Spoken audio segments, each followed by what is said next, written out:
Hi, I'm Ciaran Kelly. I'm a football writer at the Manchester Evening News, and here are 5 things we learned from the weekend win against Swansea.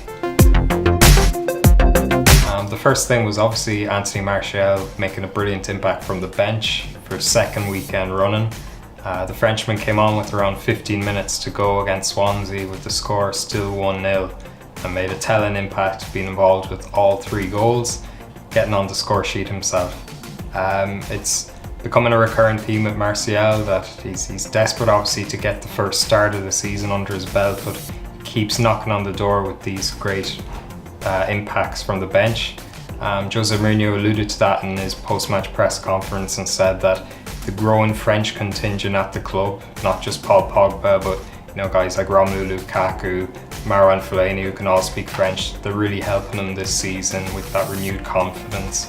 And it would be a surprise if he didn't get the start against Leicester, given how Marcus Rashford toiled a little bit against Swansea. Rashford was booed a lot after some of his antics in the reverse fixture last season, and he almost looked relieved to come off by 75 minutes. The second thing we learned from the game was the influence of Henrikh Mkhitaryan.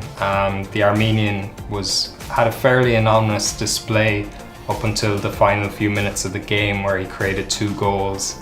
That just goes to show how important he is to United going forward this season.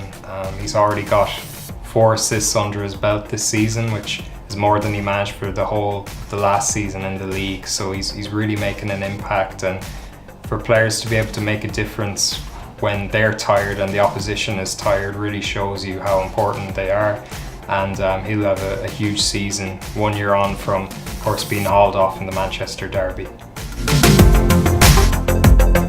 Number 3, Romelu Lukaku again getting on the score sheet. He's now scored 4 goals in 3 games, and there's been so little talk of that £75 million price tag given the start he's made at Manchester United.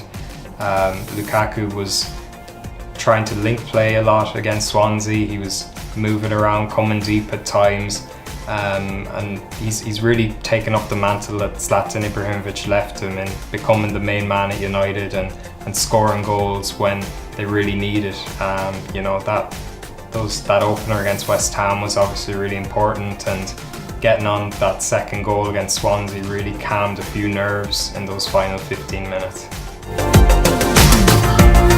Fourth thing we look at is the impact of Phil Jones.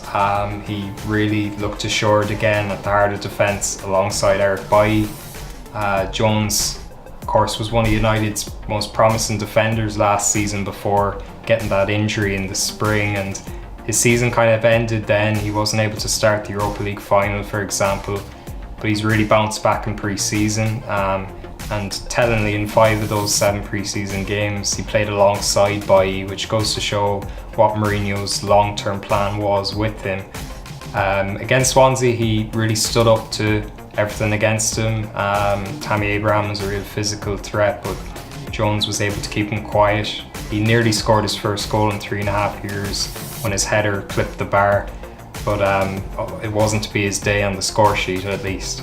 The only worry going forward now is he didn't train on Tuesday, and you wonder will those injury problems come back just as he's starting to get back to form again. And the final thing we learned from the game was the impact of Eric Bailly. Bailly did 2 things that Jose Mourinho wanted of his team. First was a goal from a set piece. He was the first to react to Paul Pogba's header, which went off the bar. And then to have a left field scorer. Bailly remarkably has never scored a goal for United. That goal, that opener against Swansea, was his first. And given how tight that game was, it really was so important to get the most out of a set piece. Go into half-time 1-0 up and calm a few nerves, because Swansea and their crowd were frustrating some of those United players. So going forward, that's something to look at. Bailly, I'm sure, will have a personal target in mind to add to that before the end of the season.